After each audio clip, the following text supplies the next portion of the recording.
सहारा प्रणाम, समय शिखर में आपका स्वागत है। मैं संजय मिश्र। राजधानी पटना बेहद पुराना शहर है, अब स्मार्ट सिटी बनने जा रहा है। यहां प्राचीन काल में इस शहर से संपूर्ण भारत पर शासन भी होता था, यह हम सब जानते हैं। अब इस शहर का दुर्भाग्य देखिए, महज 3 दिनों की बारिश में यह डूब गया। ऐसा डूबा कि नगर निगम की तो बात छोड़िए, सरकार ही लाचार नजर आई। उप मुख्यमंत्री तक को रेस्क्यू कराना पड़ा। हालांकि सरकार ने अपनी तरफ से कोशिशें जारी रखी। एनडीआरएफ, एसडीआरएफ और बोट्स के जरिए लोगों को राहत की मरहम पहुंचाई गई, लेकिन राहत कभी भी कहीं भी 100% नहीं पहुंचती है। पूरे शहर का सिस्टम त्राही त्राही करने लगा। नालों की पोल खुली, व्यवस्था धाराशायी हो गई और शहर डूब गया। पहले मामले में जांच कराने की बात हुई, लेकिन फिर हाई लेवल मीटिंग हुई।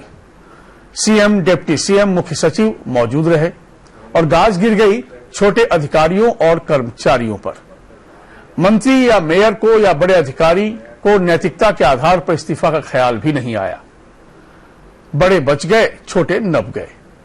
जब नैतिकताएं खत्म हो जाती हैं तो जनता को यह नागवार गुजरने लगता है।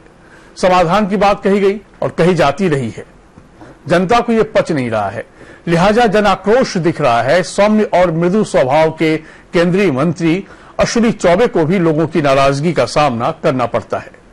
डिप्टी सीएम के घर के बाहर प्रदर्शन होता है। लोग मुसीबत में छोड़कर जाने का आरोप भी लगाते हैं।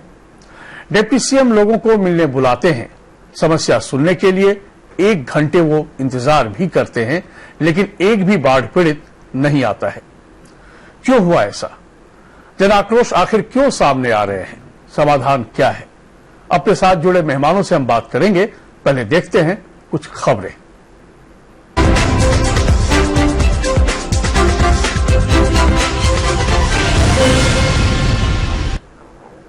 पहले लोगों का आक्रोश समझिए और इस आक्रोश के बहाने लोगों के दुख, दर्द और बेबसी को समझिए। आमतौर पर केंद्रीय स्वास्थ्य राज्य मंत्री अश्विनी चौबे जनप्रिय नेता माने जाते हैं, लेकिन जब वो पीएमसीएच के माइक्रोबायोलॉजी विभाग में डेंगू मरीजों को देखने आए तो एक युवक ने उन पर स्याही फेंक दी और वो फरार भी हो गया। पहले अश्विनी चौबे ने डेंगू मरीजों से बातचीत कर उनका हालचाल जाना। यहां कुछ मरीजों के परिजनों ने केंद्रीय मंत्री से सही इलाज नहीं मिलने की शिकायत भी की। मरीजों के परिजनों का आरोप है कि पीएमसीएच में डॉक्टर ठीक से इलाज नहीं कर रहे, साथ ही मरीजों के इलाज में भेदभाव भी हो रहा है। अश्विनी चौबे मरीजों का हालचाल जानकर बाहर निकले ही थे कि एक युवक ने उन पर स्याही फेंक दी। घटना के बाद स्वास्थ्य मंत्री ने इस पर अफसोस भी जताया है।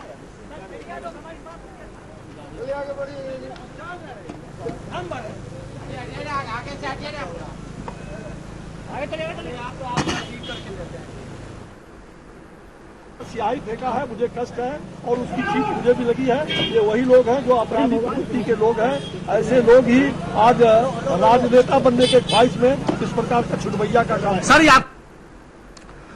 अब लोगों की नाराजगी का दूसरा पहलू जानिए। हालत यह है कि उप मुख्यमंत्री बाढ़ पीड़ितों से मिलना चाह रहे थे, उनको घर पर भी बुला रहे हैं, लेकिन कोई नहीं आ रहा है। कुछ ऐसा ही हुआ सोमवार को।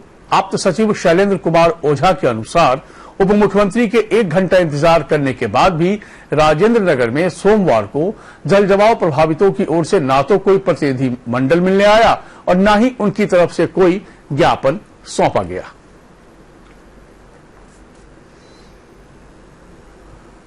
उप मुख्यमंत्री लोगों से क्यों मिलना चाह रहे थे, ये भी समझिए। दरअसल स्थानीय लोग उनसे बेहद नाराज हैं। राजेंद्र नगर में जल जमाव से बेहाल लोगों ने रविवार को सुशील मोदी के आवास पर प्रदर्शन किया था। खूब नारेबाजी भी हुई। लोगों का गुस्सा इस कदर था कि सुरक्षा कर्मियों को बुलाना पड़ा था। स्थानीय निवासियों का कहना था कि सुशील मोदी के इस घर से जाने के बाद उनकी मुसीबतें बढ़ गई हैं। उनका कहना था कि डिप्टी सीएम होने के बाद भी सुशील मोदी उन्हें मुसीबत में छोड़कर चले गए। आपको बता दें कि सुशील मोदी का राजेंद्र नगर इलाके में ही निवास स्थान है। बारिश का पानी उनके घर में भी घुस गया था। इसके बाद जिला प्रशासन की टीम उन्हें निकालकर सुरक्षित सरकारी आवास पर ले गई थी। इसके बाद से इस इलाके के लोग मौसमी बीमारियों से डरे सहमे हुए हैं और जल जमाव का संकट अब भी बना हुआ है। पटना में जल जमाव को लेकर सीएम नीतीश कुमार ने हाई लेवल मीटिंग की। बैठक में कई विभाग के मंत्री से लेकर अधिकारी तक शामिल हुए। बैठक में 2 बिंदुओं पर विचार किया गया, जिसमें पहले इस बात पर चर्चा की गई कि इसकी तैयारी कितनी थी। दूसरा, इस बात पर चर्चा हुई कि आगे ऐसी समस्या नहीं हो, इसके लिए क्या किया जा रहा है। सुझाव के तौर पर 14 जगहों पर संप हाउस बनाने की जरूरत है। अगले सीजन में समस्या खड़ी ना हो, इसके लिए जो संस्थान है काम कर रही है, उससे भी सलाह ली जाएगी। आगे ऐसी समस्या ना हो, इसके लिए जो भी काम होगा उसके मॉनिटरिंग के लिए विकास आयुक्त की अध्यक्षता में एक कमेटी बनेगी, जिसमें आरसीडी और आपदा प्रबंधन विभाग के प्रधान सचिव सदस्य होंगे। आइए इस हाई लेवल मीटिंग को लेकर देखते हैं एक रिपोर्ट।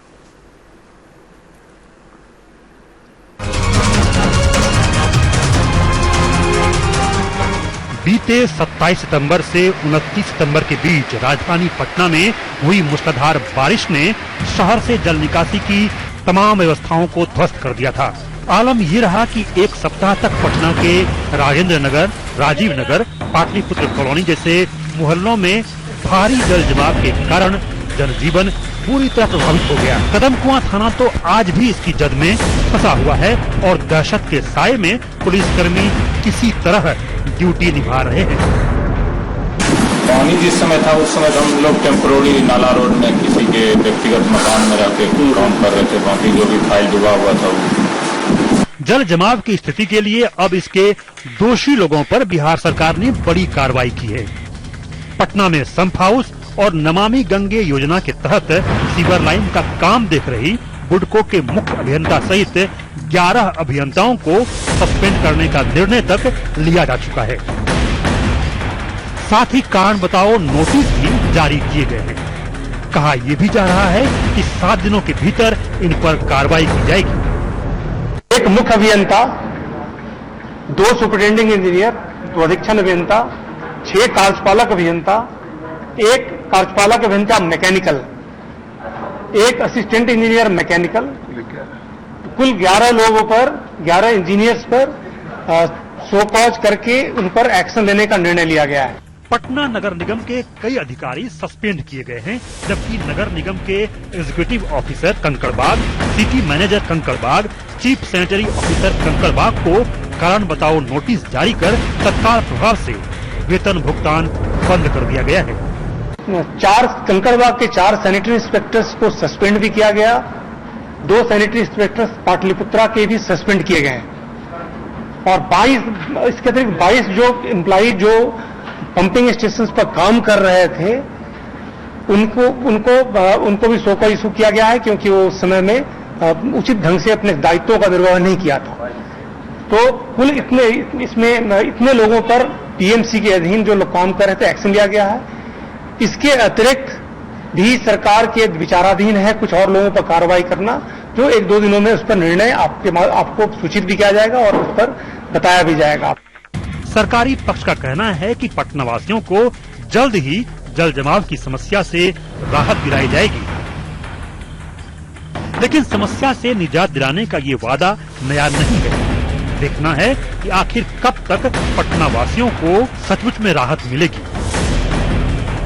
सहारा समय के लिए पटना से संजीव राय।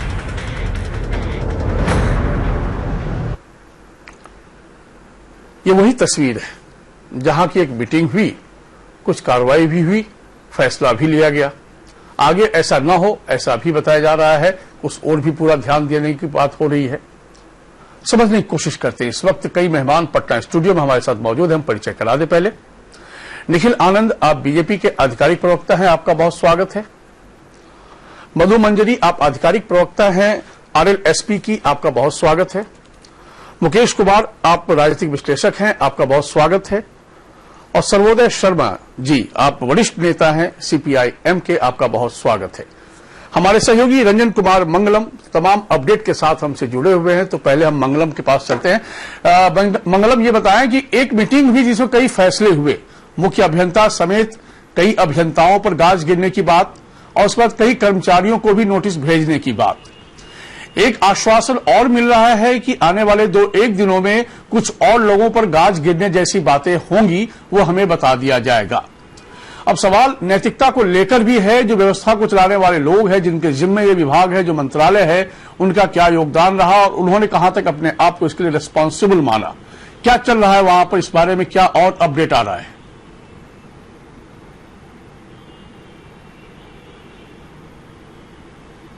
देखिए, अभी तक कुछ उससे अधिक अपडेट नहीं है। जितनी कार्रवाई हुई है वो मुख्य जो कहे कि कमिश्नर है उन्होंने रखा है, लेकिन सबसे बड़ी बात है कि सबके जेहन में, चाहे वो सरकारी महकमे के लोग हों या फिर आम लोग हों, सबको यही लग रहा है और यही कहा जा रहा है कि जो हाई लेवल मीटिंग हुई किसी दोषी को सजा देने के लिए नहीं, दोषियों को जो उच्च स्तर पर बैठे हुए हैं उनको क्लीन चिट देने के लिए ये मीटिंग बुलाई गई थी। सबका कहना था कि अगर इतने बड़े जहां 300, 400, 500 करोड़ का काम हो रहा हो, वहां सिर्फ कोई गड़बड़ी होती है तो वहां सिर्फ इंजीनियर जिम्मेवार नहीं हो सकते हैं। वहां कोई मोटर अगर बंद करने वाला व स्टार्ट करने वाला कर्मचारी पर अगर गाज गिरती है तो कहीं से ये लॉजिकल बात नहीं है और ये जो कार्रवाई की गई है कहीं से उचित लोग नहीं मान रहे हैं। सरकार के तरफ से जब ये कहा गया था कि हाई लेवल मीटिंग 14 तारीख को होगी तो निश्चित रूप से सबको कोई उम्मीद थी कि कोई बड़ा फैसला लिया जाएगा और जो उच्च स्तर के अधिकारी हैं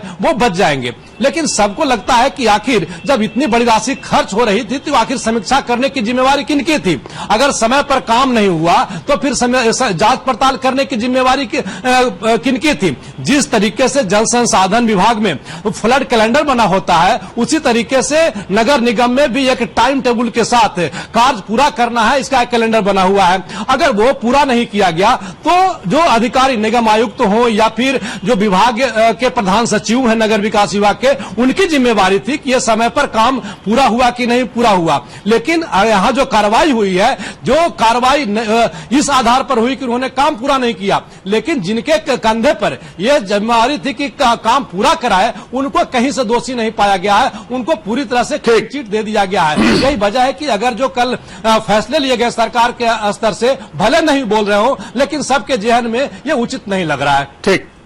निखिल आनंद जी, दरअसल ये वो मामला है जो पहली बार पटना ने महसूस किया। बिहार के लोगों ने इस बात को, इस त्रासदी को झेला, समझा और जनमानस में एक आक्रोश भी आया।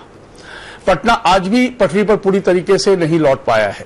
अब ऐसे में बड़ा सवाल ये है कि हम जिस नैतिकता की बात करते हैं, जिस जिम्मेवारी की बात करते हैं, जिस जवाबदेही तय करने की बात करते हैं प्रजातंत्र में, वहां पर क्या हुडको के मुख्य अभियंता समेत 11 अभियंता, संप हाउस से जुड़े 22 कर्मचारी और कुछ एक उससे रिलेटेड एम्प्लॉय को नोटिस भेजकर सस्पेंड करने की जो एक बात सामने आई है, क्या इतने भर की बात थी पटना के ये त्राहिमाम वाली स्थिति?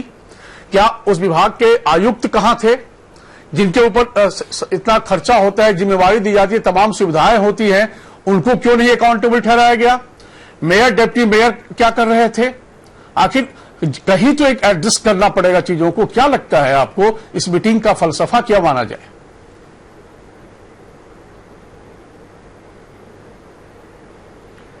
देखिए, मुख्यमंत्री जी बिहार की इस त्रासदी को लेकर के जो जल जमाव के बाद उत्पन्न हुई, उसको लेकर के बहुत ही ज्यादा उन्होंने खुद उस पीड़ा की अभिव्यक्ति की है। और कल जो हाई लेवल मीटिंग थी, उसके बाद प्रथम दृष्टया जिन लोगों को सस्पेंड किया गया है, जिन लोगों को नोटिस जारी किया गया है, यहां तक कि एल&टी कंपनी को भी नोटिस जारी किया गया है, कई लोगों से सोकॉज किए गए हैं। तो ये सिर्फ एक आईवॉश नहीं है, ये इसकी गंभीरता हम लोग सब समझते हैं और समझना चाहिए। मेरा ये मानना है कि जो पटना में जल जमाव की स्थिति हुई, जितने भी संप हाउस थे, अगर वो इफेक्टिव तरीके से काम कर रहे होते तो ये स्थिति नहीं होती। लेकिन निखिल जी, बड़ा सवाल तो यही है ना कि संप हाउस सही तरीके से काम क्यों नहीं कर रहे थे? कोलैप्स करने की बात कर रहे हैं सर। मैं आपको बता दूं सर, नहीं संजय जी, वही मैं बता रहा हूं, थोड़ा सा वक्त दे दीजिए। अच्छा, मेरा ये कहना है कि जो संप हाउस में इतने हॉर्स पावर के 500, 700 हॉर्स पावर के जो मशीन लगे हुए हैं, वो ड्रेनेज के में जो कचरे हैं उसके सहित पानी को इवैक्यूएट कर सकता है। इतना पावरफुल पंप हाउस और वो पूरा इफेक्टिव ढंग से काम नहीं कर रहा था, कियोस्क पूरे केओस का ये प्राइमरी जो सिम्टम दिखता है वो ये कारण दिखता है, कॉज। और जाहिर सी बात है कि संप हाउस के 22 कर्मचारियों के ऊपर गाज गिरी है। इसके अलावा अभी जो कमेटी है वो और चीजों की के बारे में तहकीकात कर रही है। 19 तारीख को मुख्यमंत्री जी ने जनप्रतिनिधियों से मिलने की बात की है, वहां से फीडबैक लिया जाएगा। ये बातें अभी खत्म नहीं हुई है कि एक मीटिंग हुई और बात खत्म। इसके मुझे सिर्फ एक सवाल का जवाब दीजिए, मुझे आगे फिर चलना फिर आऊंगा। एक सवाल का जवाब दीजिए और जो निखिल जी मैपिंग है उसको भी देखा जाएगा और फिर से नए सिरे से सब चीजों को एस्टेब्लिश किया जाएगा। ठीक, निखिल जी एक और छोटा सा जवाब आपसे चाहिए, उसके बाद बाकी मेहमानों के पास रुक करूंगा। एक फैसला हुआ, एक मीटिंग हुई, उसमें तमाम मंथन के बाद एक फैसला आया जो सबके आलोक में है, हम लोगों ने भी देखा। ठीक है, हमें उस पर आपत्ति नहीं है, लेकिन इस फैसले में हमें लगता है कि बहुत लोगों को बचाकर सेफ गार्ड करके एक फैसले को लिया गया है। सवाल ये उठता है साहब कि संप हाउस यदि नहीं फंक्शन कर रहा था, यदि वो 22 कर्मचारी उसके लिए रिस्पॉन्सिबल थे, तो रिस्पॉन्सिबल हम उनको क्यों नहीं माने जो विभाग के मालिक होते हैं? आखिर वो कर क्या रहे थे, वो करते क्या है, आखिर वो मॉनिटरिंग होती क्यों नहीं है? सिस्टम इन प्लेस होगा कैसे सर? भगवान भरोसे यदि हम छोड़ते चले जाएंगे, क्रॉस चेक सिस्टम हम नहीं फॉलो करेंगे, तो फिर चीजें दुरुस्त होंगी कैसे? आखिर उसकी जिम्मेवारी तो जो ऊपर बैठे हुए लोग होते हैं उन्हीं की होती है। संभव है कि वहां यदि सब कुछ अलर्ट मोड में होता तो आज संप हाउस फंक्शन कर रहा होता और फिर ये त्रासदी पटना को नहीं देखनी पड़ती। आपके नाले बंद, संप हाउस बंद, अचानक से कुदरत का कहर, सरकार को खुद रेस्क्यू करना पड़ रहा है, तमाम व्यवस्थाएं चरमरा गई। तो सर इसके लिए आखिर कौन रिस्पॉन्सिबल है अल्टीमेटली, ये बताइए।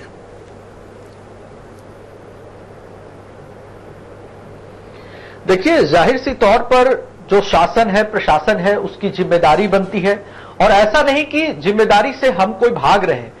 सरकार ने उन जिम्मेदारियों को शिद्दत से महसूस किया है और वो जो भी समस्याएं आई है उसको समय के अंतराल में फेज वाइज मैनर में हम कैटर करेंगे और इतना सुनिश्चित करेंगे कि अगली बार ये त्रासदी की स्थिति नहीं हो।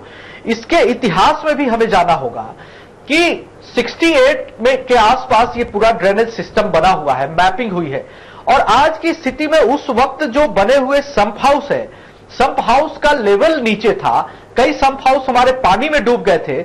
मैं ये मानता हूं कि समय के अंतराल में इंफ्रास्ट्रक्चर और चीजों पर काम हुआ, ये मेरी एक्सेप्टेबिलिटी है कि हमने कई बेसिक चीजों पर जो अर्बनाइजेशन के लिए जो नीडेड था उस पर शायद नगर निगम की ओर से थोड़ा तवज्जो देने में कमी रह गई, उस बात को भी मैं मानता हूं। और जब हम अर्बनाइजेशन की बात करते हैं तो 2005 तक हमारे यहां अर्बनाइजेशन का कोई ग्रोथ रेट ही नहीं था।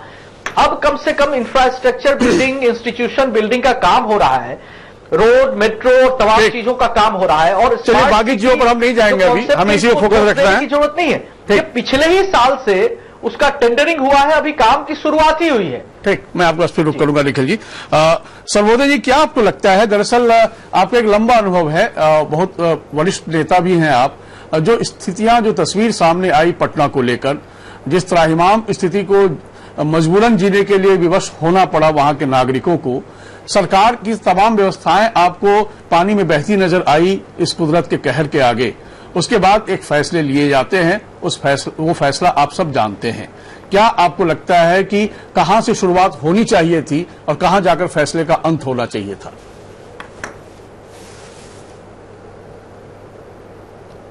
देखिए, प्रशासन का एक बेसिक सिद्धांत है राजनीतिक इच्छा शक्ति, और जब राजनीतिक इच्छा शक्ति कमजोर हो, जब सिर्फ चलते चलाते काम चलाने की बात हो। माफी चाहूंगा, कुछ तकनीकी परिस्थितियां ऐसी आ गई, हम फिर रुक करेंगे अपने मेहमानों का। हमारी आवाज आप तक पहुंच रही है मंगलम जी? ये जो स्थितियां हुई हैं, जिसको लेकर जो आपने बताया कि जनमानस में एक आक्रोश है, एक प्रश्न है, एक भावनाएं चित्कार मार रही हैं, तब जबकि डिप्टी सीएम के घंटों इंतजार करने के बाद भी एक भी पीड़ित टर्न अप नहीं हो रहे हैं, जबकि वहां पर एक दरबार ही लगा रहता था इससे पहले, तो आखिर किस मनोभावनाओं से लोग गुजर रहे हैं और सरकार के सिस्टम पर से इतना विश्वास उठता क्यों नजर आ रहा है? क्या लगता है, लोग क्या कह रहे हैं?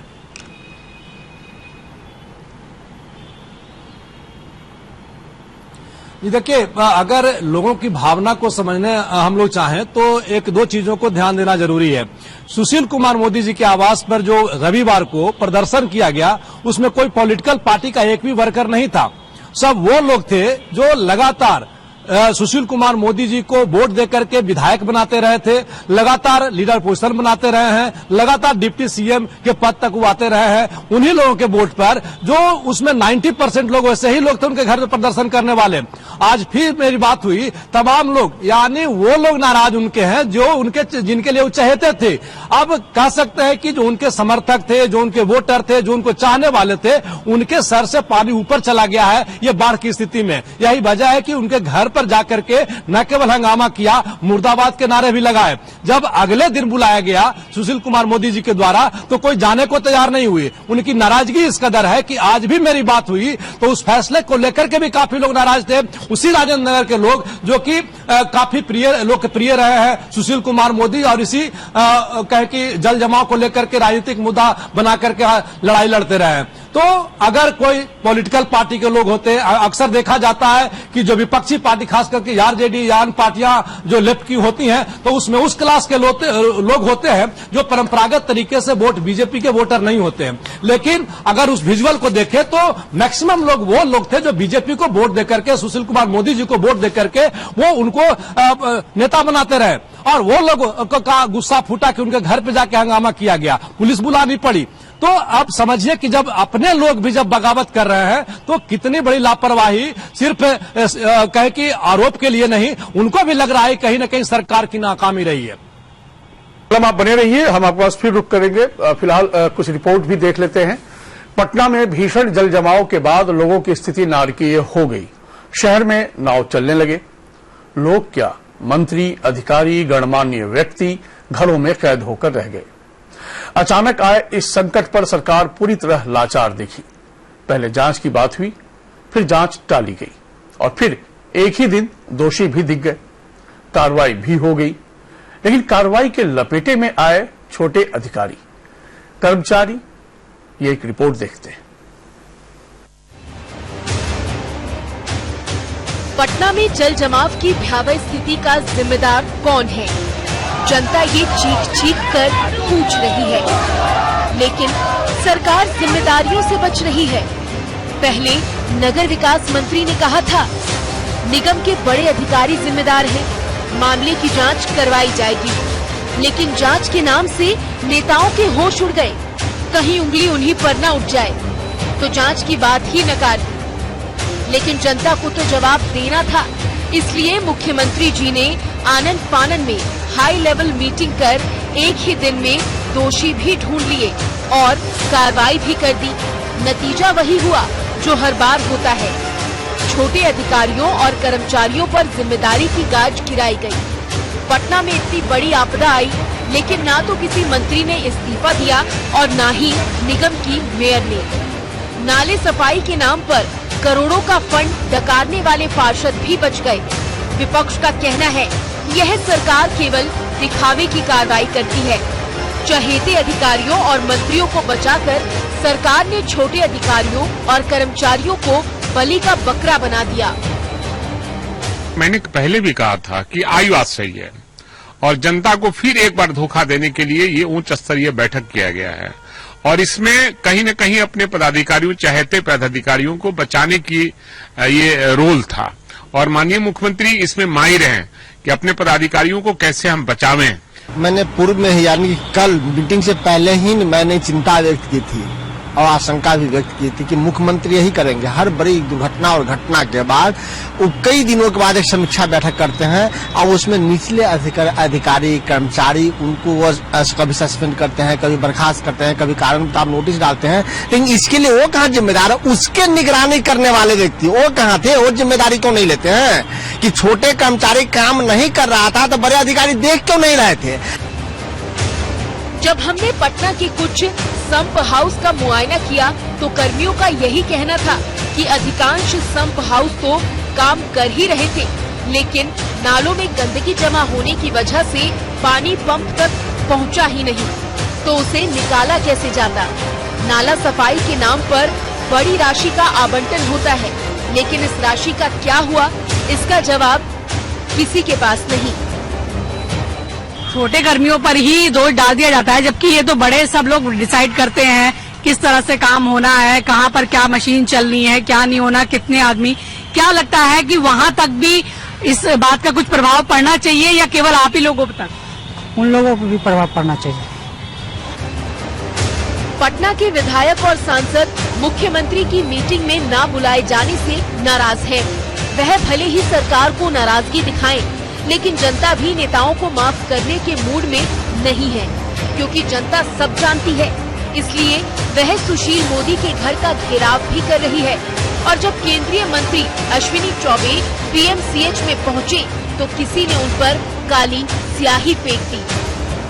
समय के लिए पटना से अंशु नैथानी। एक बार फिर रुक करते हैं पटना का। हमारे साथ मेहमान जुड़े हुए हैं। सर्वोदय जी, आप अपनी बात पूरी करें, क्योंकि कुछ टेक्निकल प्रॉब्लम्स आ गई थी, हम आप तक पहुंच नहीं पा रहे थे।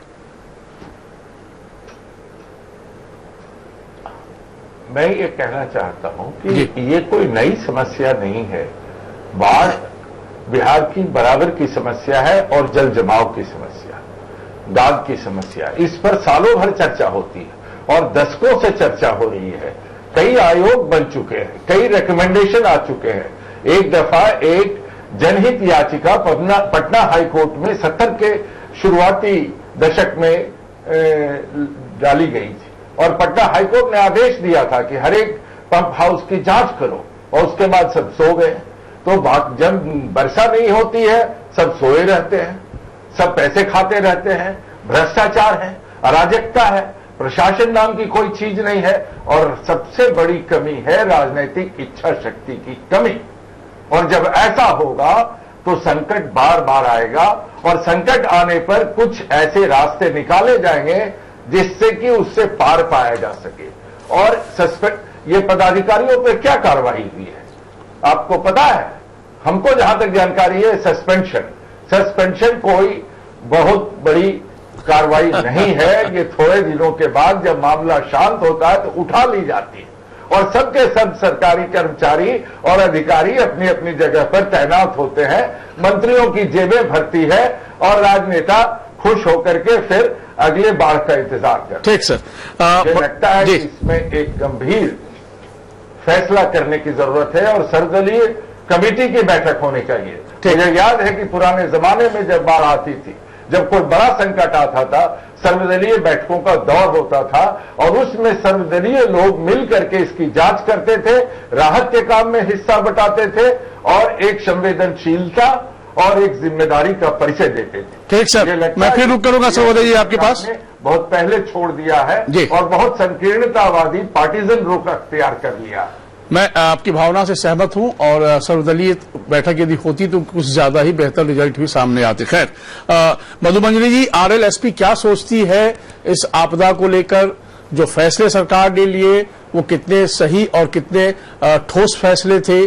जो व्यवस्था रही है जिसको लेकर त्राहिमाम वाली स्थिति आज कुछ अलग तरीके से है, जहां की तमाम बीमारियों की चपेट में आबादी आ रही है, डेंगू से एक जान भी जा चुकी है आज। और ऐसे में तमाम स्थितियों को ध्यान में रखते हुए ये फैसला कितना सही था?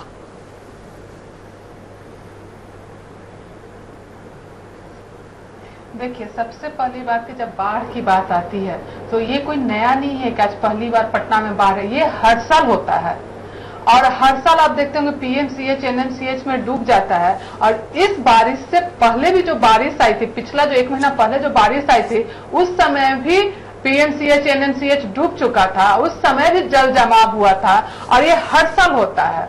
अभी जिस तरह से जब जल जमाव के बाद जब नाला ढूंढा गया तो बहुत सारा नाला मैप में था लेकिन नाला दिखाई नहीं। अधिकारी लोग ढूंढ रहे थे कि नाला कहाँ है, पता चला कि उस नाले पे मकान बन चुका है।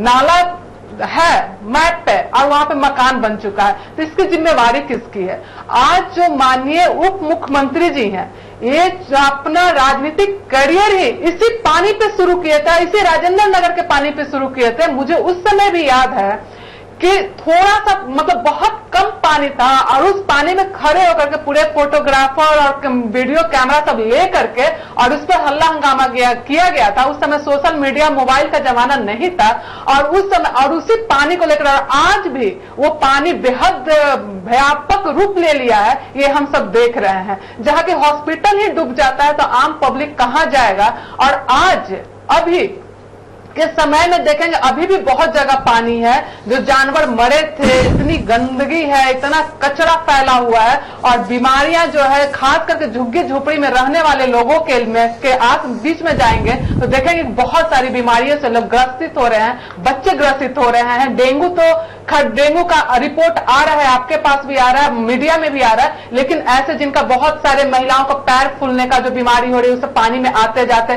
बच्चे बीमार हो रहे हैं, बच्चे का पेट फूल रहा है, ये सबका सर्वे भी अभी नहीं हुआ है। ठीक बात। मुकेश जी, दरअसल ये पूरा मामला मैं आपको रोक रहा हूं मधुबनी जी, नीतीश कुमार जी के द्वारा ये सारा लिपापोती करने का एक है कि बस बड़े।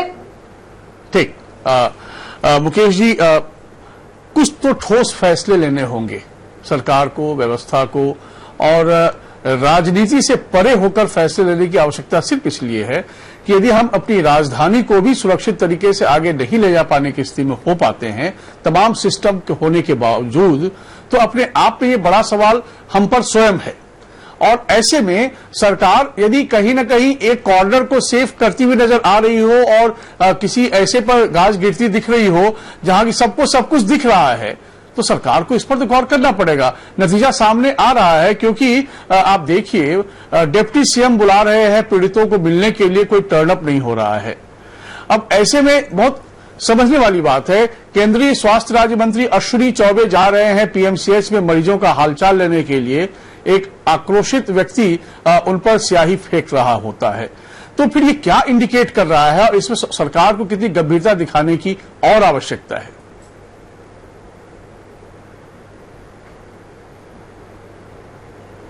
बिल्कुल संजय जी, जो ये बहुत ही एक आपने व्यापक स्थिति देखी और प्राकृतिक आपदा जो पटना में आया और जिसके कारण जो ये अभी विशेष चर्चा हो रही है और बहुत सारी चीजें घटित हो रही हैं, मुख्यमंत्री हाई लेवल मीटिंग कर रहे हैं, इसको थोड़ी व्यापक रूप से और सूक्ष्म रूप से देखने की जरूरत है।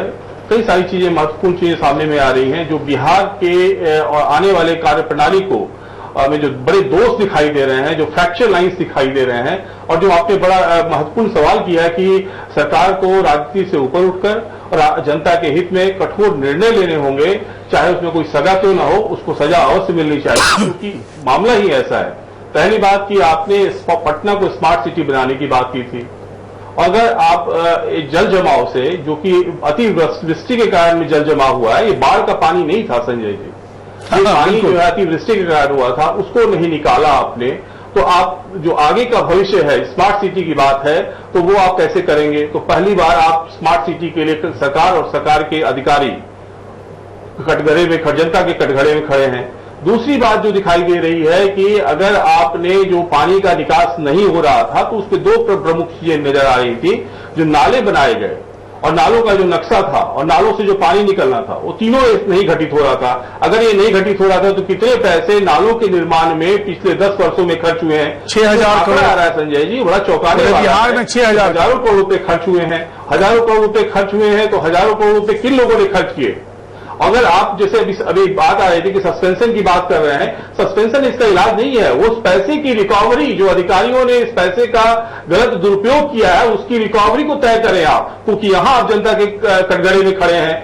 तीसरी जो महत्वपूर्ण बात है कि जो जहां से जल की निकासी होती थी, जो रूट था पटना में, कि पानी आया तो किस ढंग से निकलता था, जल्ला के क्षेत्र में लोगों ने, भूमाफिया ने अधिकार कर लिया है, वहां अपनी बड़ी बड़ी बिल्डिंगें खड़ी कर ली हैं, गंगा के किनारे में लोगों ने अपार्टमेंट्स बना लिए हैं, तो इस पर चर्चा नहीं हुई है, इस पर कोई ठोस पहल नहीं दिखाई दे रही है इस हाई लेवल मीटिंग में। उस पर आपको देखना होगा, वहां आप कटघरे में खड़े हैं। और उससे भी ज्यादा महत्वपूर्ण आता है कि आपकी व्यवस्था में जो भ्रष्टाचार की एक सड़ांध दिखाई दे रही है, क्योंकि अगर पैसे खर्च हुए, पैसे रिकवरी नहीं होंगे और आम आदमी जो है जिस ढंग से पीड़ित है, क्योंकि ये पीड़ा जो है केवल पानी की पीड़ा नहीं रह गई संजय जी, इस पीड़ा का एक दूसरा रूप है, वो बीमारियों का है, वो स्कूल नहीं खुलने का है, वो बच्चों को परेशानियों का है, वो महिलाओं को परेशानियों का है, जो आपका वोट बैंक है। तो आप कहीं न कहीं सरकार जो है, आज जनाक्रोश से आप चर्चा कर रहे थे, अश्विनी चौबे जैसे सुशील और सज्जन व्यक्ति को अगर आज इस पीड़ा को झेलना पड़ रहा है, तो महत्वपूर्ण चुनौती सरकार के लिए है कि ठोस कार्रवाई करे और दोषियों को दंडित करे और पैसे की रिकवरी करे। ठीक। दरअसल निखिल जी, ये सवाल इसलिए उठ रहा है क्योंकि आपके सामने ये खबर है और सस्पेंशन, निलंबन क्या होता है साहब? निलंबन तो बहुत मामूली घटना में होती रही है, लेकिन आप इतनी बड़ी घटना जो पटना ने पहली बार पटना के नागरिकों को उसका सामना करना पड़ा, उसके बाद भी निलंबन, और फिर वहीं तक आकर मामला रुक जाता है, मुख्य अभियंता से लेकर कर्मचारी तक, उससे ऊपर कुछ नहीं, उससे ऊपर सबको वॉकओवर। ऐसा कैसे हो सकता है सर? कुछ तो सोचना होगा ना, क्योंकि लोगों का रिएक्शन आने लगा है अब।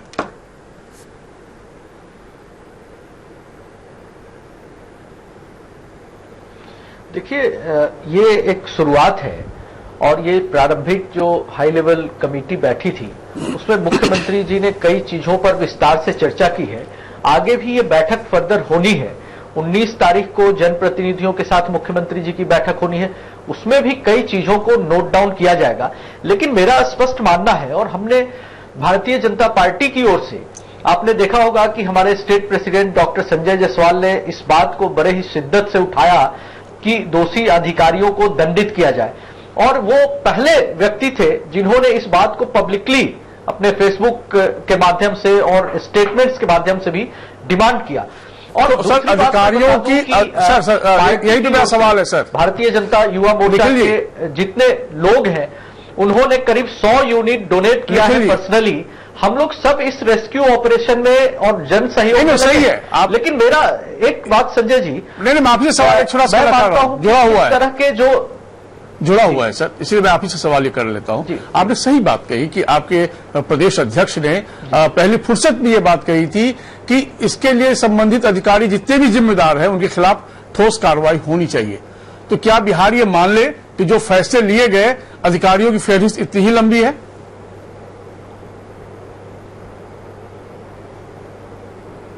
नहीं, बिल्कुल नहीं। ये एक शुरुआत है और इसके बाद भी फर्दर जैसे जैसे और भी मामले की जांच होगी उसमें और अधिकारी इसकी फहरिस्त में आएंगे। लेकिन मेरा एक मानना है, मैं भारतीय जनता पार्टी के प्रवक्ता होने के नाते भी बोलता हूं कि इन सब मामलों की बकायदा सोशल ऑडिटिंग और ऑडिटिंग होनी चाहिए। जो बात मुकेश जी उठा रहे हैं, मैं एज अ सिटीजन भी ये कन्फेस करता हूं कि कहीं ना कहीं खामी है, और जो फंड एलोकेट होते हैं, गवर्नमेंट नगर निगम के लिए फंड एलोकेट करता है, गवर्नमेंट उनके कामों की मॉनिटरिंग बॉडी है, मॉनिटरिंग करती है। तो एक और प्रश्न इससे जुड़ा हुआ है सर, हुआ और उसकी उपयोगिता नहीं हुई अगर सर, या कहीं ना कहीं लैप्सेज है, तो उसकी ऑडिटिंग और सोशल ऑडिटिंग होनी चाहिए और उन सभी लोगों को बेनकाब करना पड़ेगा।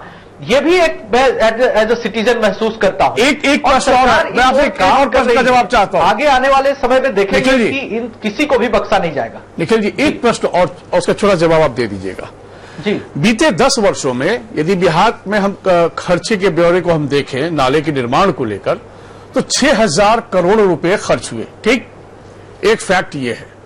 दूसरा फैक्ट ये है कि एनडीए का शासनकाल, कुछ के कालखंड को यदि हम छोड़ दें 1.5-2 वर्ष का, तो ये 10 वर्षों में ज्यादातर शासनकाल जब एनडीए का रहा तो उसमें इस विभाग के मंत्रालय जो था, मंत्रालय की जिम्मेवारी बीजेपी के सिर ही थी। इस वक्त भी नगर विकास मंत्री जो आपके हैं, आप ही की पार्टी के नेता हैं। तो सर हम किसको अकाउंटेबल माने, यही तो सवाल है।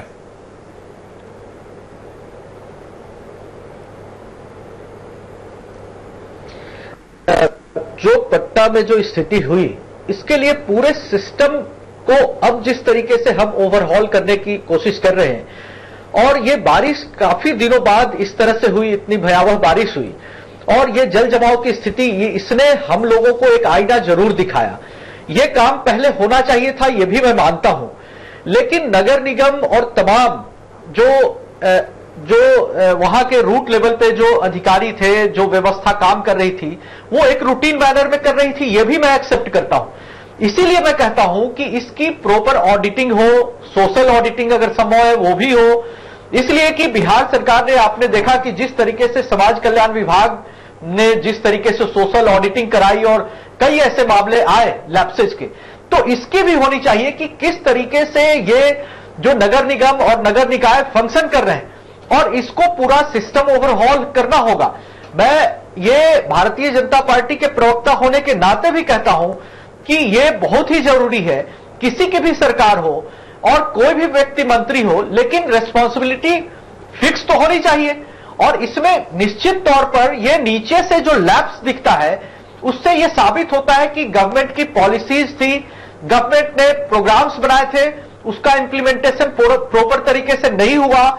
और इसके लिए जाहिर सी बात है कि नीचे से लेके जब फहरिस्त शुरू होगी तो ऊपर तक अधिकारियों की फहरिस्त आएगी। अधिकारी के अलावा बिल्कुल, जो भी अभी तो जांच का एक विषय है, जांच होगी और भी जनप्रतिनिधियों से फीडबैक लिया जा रहा है। हम सर संविधान की शपथ लेकर, सर पब्लिक का आक्रोश, सर वोट तो आप लोग मांगने जाते हैं, हम उसको एक्सेप्ट करते हैं, सर माथे पर एक्सेप्ट करते हैं। जनता का गुस्सा आपने देखा। सर वोट तो आप लोग मांगने जाते हैं, जनता के हर सवाल का जवाब तो आप लोगों को देना होता और है। उस सभी को देखते फिर जब हुए सरकार आपको दिया गया है तो आप कैसे बच सकते हैं इससे?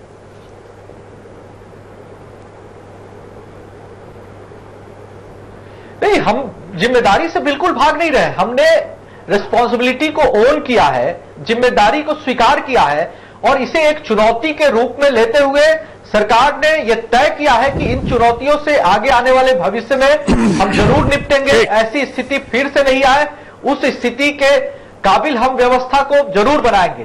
ये एक आपात स्थिति, मैं आप लोग बस फिर रुक करूंगा सर, कुछ एक और रिपोर्ट दिखा देते हैं। एक तात्कालिक तौर पर मैं मानता हूं। निखिल जी, मैं आप लोग पास फिर रुक करूंगा, कुछ एक और रिपोर्ट देख लेते हैं। पटना में हुई हाई लेवल मीटिंग में बेतरतीब ढंग से बस रहे पटना के मोहल्लों को भी जल जमाव के लिए जिम्मेदार माना गया। समस्या से जूझ रहे कुछ लोग इसे सही मानते हैं तो कुछ आंशिक रूप से सही मानते हैं। लोगों का कहना है कि जब सरकार राजस्व वसूल रही है तो इसे अवैध नहीं कहा जा सकता। बात में तो दम है। इधर नगर निगम के उप महापौर का कहना है कि किसी भी मीटिंग में ना तो टाउन प्लानिंग पर चर्चा होती है और ना ही निगम में कोई टाउन प्लानर अब तक है। सड़क और नालों के साथ शहर सुंदर बने, इसकी जिम्मेदारी पटना नगर निगम पर है। यही वजह है कि शहर में निर्माण होने वाला हर मकान का न केवल नक्शा जरूरी है, निगम से पास भी कराना उतना ही जरूरी है। लेकिन सच ये है कि राजेंद्र नगर, पाटलिपुत्रा और कंकड़ बाग को छोड़ दें तो बाकी सभी इलाके ऐसे हैं जो बसे हैं नगर निगम में। कागज पर नक्शा भी पास है, लेकिन किसी तरह के नियमों का पालन नहीं दिखता है। बाढ़ के कारणों की जानकारी के लिए सोमवार को हुई हाई लेवल बैठक में बस रहे अवैध मोहल्लों को एक बड़ा कारण माना गया। वहीं बाढ़ में अच्छा खासा नुकसान झेल रहे कुछ बाढ़ पीड़ित भी इसे गंभीर मान रहे हैं। तो ये ऐसा 3 दिन की बारिश में ऐसा हम लोग बचपन में भी देखते थे कि हफ्तों या बड़े में भी हफ्तों पटना में बारिश हुई है। बिहार शरीफ के हम रहने वाले हैं, बिहार शरीफ में भी बारिश देखा, हफ्ता 15 दिन बारिश। लेकिन इस तरह का, क्योंकि कहीं न कहीं ये लैकनेस नगर विकास जो विभाग है उनके तरफ से हुई है। सरकार जहां गैर कानूनी रूप से बसे कॉलोनियों के खिलाफ कार्रवाई करने की तैयारी में है, वहीं पटना के जो पुराने निवासी हैं वे सरकार के इस दलील से इत्तेफाक नहीं रखते हैं। इनका कहना है कि जब अवैध बसी कॉलोनियों से सरकार रेवेन्यू वसूल रही है तो उनकी मूलभूत सुविधाएं मुहैया कराने की जिम्मेदारी सरकार और नगर निगम की ही है। बहुत सारे इलाके जिसे सरकार कहती है कि ये गड़बड़ है या ये अपने आप बस गए हैं, लेकिन वहां बहुत सारे जगहों से सरकार उनसे टैक्स भी ले लेती है, उनको नगर निगम का रसीद दे देती है, उनका होल्डिंग कायम कर देती है और फिर उसे कहा जाता है ये गैर कानूनी है, फिर उसे उजाड़ने की बात होती है। तो दोनों कंट्रावर्सी है और जो भी इस तरह के निर्माण होते हैं तो आज नहीं कल तो उसको चिन्हित करके उसको हटाना सरकार का काम है। भले ही अपनी विफलता छिपाने की कोशिश सरकार की तरफ से गैर कानूनी मोहल्लों के आड़ में की जाए, लेकिन नगर निगम के डिप्टी मेयर का बयान पोल खोलने वाला है। डिप्टी मेयर के अनुसार वर्षों से टाउन प्लानर का पद रिक्त है, वहीं कभी भी न मेयर और न ही नगर आयुक्त के द्वारा शहर बसाने को लेकर स्टैंडिंग कमेटी में कोई प्रस्ताव लाया गया। यहाँ टाउन प्लानर भी नहीं है और अगर होता तो ज्यादा अच्छा पटना शहर रहता और मेरे ख्याल से होना चाहिए टाउन प्लानर और इसका बैठक वगैरह भी होना चाहिए। इसमें कोई शक नहीं कि पटना की आबादी काफी बढ़ चुकी है, लेकिन ये भी सच है कि निगम में टाउन प्लानिंग के लिए बने नियमों का पालन होता तो शायद जल जमाव की ये भीषण समस्या आज नहीं सामने होती। सहारा समय के लिए पटना से रंजन कुमार मंगलम। आप सोचिए, जिस पटना में टाउन प्लानर ही नहीं हो और टाउन प्लानिंग को लेकर कभी बैठकें भी नहीं होती हो, उस शहर का क्या हाल होना था। जो आपने देखा वही होना था। पटना में जल जमाव से हुई तबाही को लेकर आरजेडी के वरिष्ठ नेता जगदानंद सिंह ने क्या कहा, जरा उसे भी सुन लेते हैं। जहां स्वयं सरकार ने मेट्रोलॉजिकल स्टेशंस की भविष्यवाणी पर सरकार को सचेत किया था और सरकार ने इस बात की सूचना पूरे राज्य में प्रसारित की, वहां सरकार स्वयं सोई रही, स्वयं सावधान नहीं हो पाई और सरकार के असावधानी का नतीजा था पटना का जल भराव, पटना का नारकी जीवन। बिहार में डेंगू ने अपना कहर बरपाना शुरू कर दिया है। दिन ब दिन डेंगू के मरीजों की संख्या बढ़ती जा रही है। वहीं दीघा इलाके में सिपाही के बेटे की डेंगू से मौत भी हो गई। इसके साथ ही दीघा विधायक सहित पुलिस लाइन के 30 दारोगा डेंगू की चपेट में है। हालांकि प्रशासन का दावा है कि डेंगू के मरीजों के बेहतर इलाज के लिए सभी व्यवस्थाएं की जा रही है। साथ ही डेंगू का लार्वा ना पनपे, इसके लिए जगह जगह दवाओं का छिड़काव भी किया जा रहा है। लेकिन बावजूद इसके डेंगू के मरीजों की संख्या लगातार बढ़ रही है। हमारे संवाददाता ने डेंगू से पीड़ित दीघा विधायक संजीव चौरसिया से बातचीत की। डेंगू ने पूरे बिहार को अपने चपेट में लिया। 44 सालों के बाद त्रास हुई। जल निकासी के लिए लगातार प्रयास भी हो रहे हैं, लेकिन डेंगू का कहर जारी है। ऐसे में जो विधायक हैं संजीव चौरसिया जी, उनसे हम बात करते हैं। वो भी डेंगू से पीड़ित हो गए हैं और ये लगातार काम कर रहे थे और काम करते करते ये पता लगा कि इन्हें भी डेंगू हो गया। सर, ये कैसे हुआ और कब पता लगा डेंगू हो गया? परिवार का प्रारंभ हुआ था, भारी वर्षा हुई थी, उसी समय से लगातार मैं क्षेत्र में लगा रहा और जगह जगह पर निजात के लिए, डेंगू गुजरने के लिए, समस्या को निराकरण के लिए प्रशासन को आग्रह करते हुए उनकी मैं लगातार क्षेत्र में लगा रहा और अलग अलग कारणों से सब लगे रहे। परसों जब लगा तो भाई फीवर है तो कल टेस्ट करवाया तो जरूर ऐसे निकल कर आया। खैर सेवा भाव है, अपील करते रहना है और जल जमाव अभी भी बड़ी मात्रा में है। 350 से 400 प्रयास है, उनके माध्यम से लगे हैं। लेकिन संजीव जी, आप भी लगातार राजीव नगर तमाम इलाकों में घूम रहे थे, पानी के जगहों की निकासी भी कर रहे थे और ऐसे में स्वास्थ्य विभाग भी जैसी जानकारी मिली थी इस बार खुद बैठक किए थे। तो ऐसे में क्या लगता है किस तरह से उपाय किया ताकि इससे निपटा जाएंगे? राजधानी पटना में भारी जलजमाव के बाद डेंगू का प्रकोप भी बढ़ गया है। ऐसे में पीएमसीएच प्रशासन ने भी कमर कस ली है। पीएमसीएच अधीक्षक राजीव रंजन ने बताया कि अस्पताल में डेंगू के मरीजों के लिए सारी सुविधाएं उपलब्ध हैं।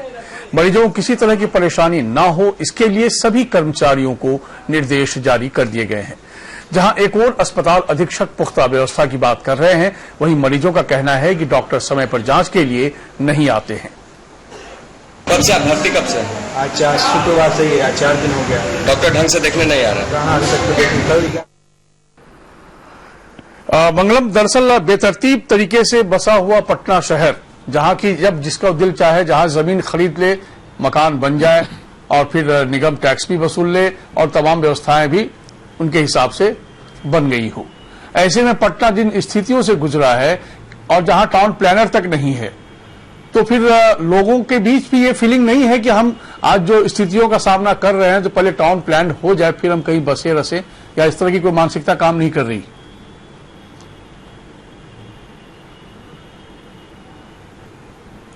देखिए, जो बाढ़ की घटना सामने आई है उसके बाद निश्चित रूप से अब लोगों के जेहन में ये बातें जरूर आएंगी कि आगे से इस तरह की समस्या खड़ी नहीं हो, तो उसका पालन जरूर करेंगे। लेकिन इसके लिए भी कहीं न कहीं अगर गौर करें तो नगर निगम ही जिम्मेवार है।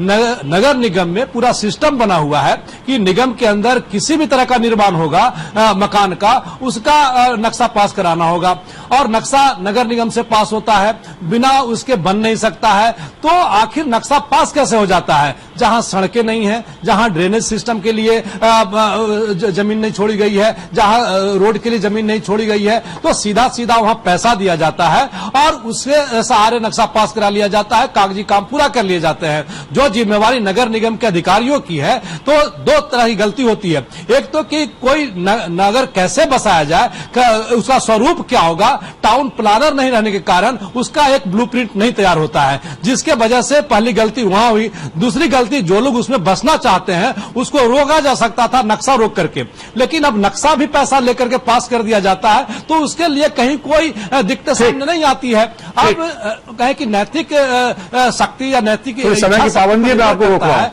कि समस्या को देख के कितना आगे से सीख लेंगे। ठीक, सर्वोदय जी, दरअसल ये सब जो हुआ ये तो होना ही चाहिए था, क्योंकि जहां सिस्टम ही काम नहीं कर रहा हो, राजधानी पटना है, वहां पे टाउन प्लानर है ही नहीं, कभी टाउन प्लानिंग को लेकर बैठ के हुई भी नहीं, होती भी नहीं है, सिर्फ एक रूटीन फॉर्मेलिटी पूरा करने के लिए तमाम बजट भी बनते रहे, वो खर्च भी होते रहे, कागज में सब कुछ दौड़ भी रहा है, और फिर जमीन पर कुछ होता नजर आया नहीं। तो ऐसे में और क्या अपेक्षा हो सकती है सरकार को? इसलिए मैं बार बार कहता हूं कि अकाउंटेबिलिटी के लिए तो बहुत लंबी लिस्ट हो जाएगी भाई।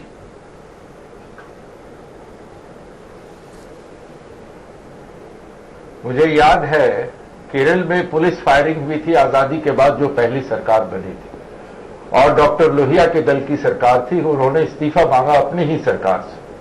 मुझे याद है कि रेल दुर्घटना हुई थी और लाल बहादुर शास्त्री ने इस्तीफा दे दिया था। आज वह राजनीतिक नैतिकता जब तक हम स्थापित नहीं करते और जब तक हम सरकार से इसकी मांग को तेज नहीं करते, सरकार को मजबूर नहीं करते, तब तक मैं समझता हूं इन समस्याओं का समाधान नहीं होगा।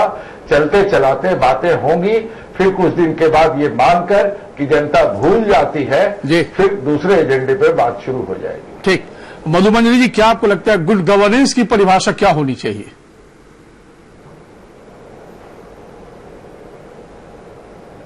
देखिए, सबसे पहली बात कि जिस तरह से आज की सरकार हर मामले में फेल्योर हो रही है, शिक्षा से लेकर का, और जिस तरह से स्मार्ट सिटी को बना मतलब का प्रोजेक्ट किया गया कि पटना स्मार्ट सिटी हो गया, हर दीवार पे पेंट किया गया, हर चीज किया गया, लेकिन ड्रेनेज सिस्टम पे काम नहीं किया। यहाँ की मेयर को पता ही नहीं है कि कितने सम्प हाउस है, कितने चल रहे हैं, कितना फंड आया। इस तरह के जो पॉलिटिकल लोग भी जो है उन पे भी थोड़ा सा, और आम जनता को जागरूक होना बहुत जरूरी है। मैं तो बोलूंगी कि सबसे बड़ी जिम्मेवारी थोड़ी कड़वी है लेकिन सच है कि आम जनता जब तक जागरूक नहीं होगा कि हमें किस तरह के नेता को चुनना चाहिए और जो काम करने वाले लोग हैं उनको आना चाहिए, तो छोटे छोटे पदाधिकारियों को आप रोक करके आप निकाल ही दीजिएगा नौकरी से, तो उससे क्या होगा? ये पटना के आज का प्रॉब्लम नहीं, आज ठीक है कि थोड़ा ज्यादा हुआ, ये हर साल होता है, हम हर साल डूबते हैं, हर साल इसी तरह की बात होती है। इस वक्त थोड़ा ज्यादा हुआ, तो इसके लिए प्रॉपर प्लानिंग करनी चाहिए, प्लानिंग के साथ होना चाहिए, आम जनता को जागरूक होनी चाहिए। और जिस तरह से आम जनता आज रोड पे है, इसे याद रखना चाहिए, ये ना कि आने वाले इलेक्शन का टाइम फिर भूल जाए और फिर नीतीश कुमार अब इसको पॉलिटिसाइज ना करें इस वक्त, किसी और मुद्दे पे भटका देते हैं ना आम जनता को, किसी और मुद्दे पे। पूरी राजनीति का शगल है ये सिर्फ नीतीश जी की बात ना करें, पूरी राजनीति ही इस तरीके से चलती है हमारे देश में, ये विडंबना भी है। खैर, मुकेश जी, आपको बेहतर मालूम होगा कि पटना में यदि आप कहीं जमीन खरीदने जाएं तो 40 लाख रुपया कट्ठा तो मिनिमम होता है साहब, 40 लाख, 60 लाख, 80 लाख, और जमीन लोग खरीदने के लिए तैयार भी रहते हैं और जमीन बेचने वालों की चांदी भी रहती है, लेकिन उस जमीन के टुकड़े के इर्द गिर्द कोई व्यवस्था नहीं रहती है। फिर इतनी कीमतें कैसे बढ़ जा रही है भाई?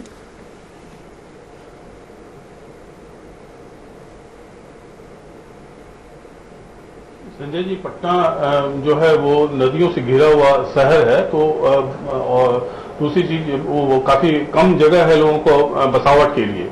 दूसरी चीज है कि जहां पैसे की प्रचुर उपलब्धता हो, कई कारणों से है, वो आप जानते हैं, और उसके कारण अगर 10 फीट के रोड पे कई सारे ऐसे अवैध निर्माण नगर निगम में लंबित हैं, जिसमें उन अवैध निर्माणों को, उन बिल्डिंग को तोड़ने की कार्रवाई होनी है, और ऐसे मामले 76 मामले अवैध निर्माण के नगर निगम के पास हैं, जिसमें एक भी मकान पे अभी तक हथौड़ा नहीं चला है। दूसरी बात, जिस बात का बार बार जिक्र हो रहा है कि भू माफिया ने जिस ढंग से पूरे शहर को अपने कब्जे में लेके रखा है, उसको निश्चित रूप से राजनीतिक संरक्षण है। तो अगर राजनीतिक संरक्षण उनको है, उनकी बातें जो अति गंभीर बातें हैं, जो आम जनों को लंबे समय तक पीड़ा देती है, कि ये कोई छोटी बात नहीं हो रही संजय जी, कि आपके 1200 सामान्य नागरिक जो है डेंगू जैसे खतरनाक और लंबी और बड़ी पीड़ा देने वाली बीमारी से पीएमसीएच में है। तो घरों में कितने लोग हैं उसका आपको अंदाज नहीं है, लोगों को अंदाज नहीं है, और जो स्थितियां से जिन स्थितियों से आम नागरिक गुजर रहा है, अगर हमारे शासक चाणक्य ने बहुत अच्छी बात कही थी कि प्रजा की खुशी में राजा की खुशी होती है, आज उल्टी बात हो गई है, प्रजा की पीड़ा में राजा को खुशी हो रही है, क्योंकि उनके जो लोग हैं वो कहीं न कहीं पर, जिसको आपने कहा था कि everybody loves to have dropped, everybody loves to have flood, तो वो स्थिति अगर यहाँ पे रहेगी तो सुशासन जिसकी हम लोग बार बार व्याख्या कर रहे थे, और हम लोग सरकार को हमेशा इस बात का हम लोग कह रहे थे कि बड़ी अच्छी सरकार है, सुशासन की सरकार है, और सुशासन जो हर एक स्तर पर दिखाई दे रहा है, आज ऐसी कुव्यवस्था दिखाई दे रही है कि अगर नीतीश जी ने कठोर निर्णय नहीं लिया तो पहली बार अपने राजनीतिक जीवन में वो कटघरे में खड़े हो रहे हैं। निखिल जी, बहुत छोटे से जवाब की अपेक्षा आपसे है, वर्तमान में गुड गवर्नेंस की परिभाषा क्या हो?